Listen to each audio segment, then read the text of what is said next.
Mũgithi wa gũthingithia matũra kwa hisania Kameme Kayoka Moinge na Unitas.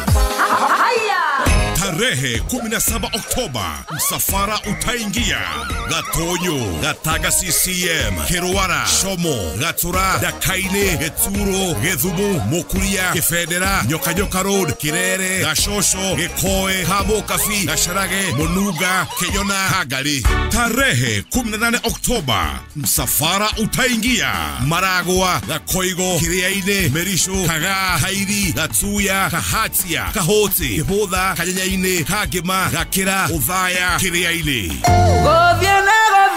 Tafrija itanogeshwa na Ben Githai, Martin Janet na Lois Kim. Tokelezea ukutane na watangazaji unaowaenzi wa Kameme Kayoka Moinge. Mũgithi wa gũthingithia matũra kwa hisania Kameme Kayoka Moinge na Unitas.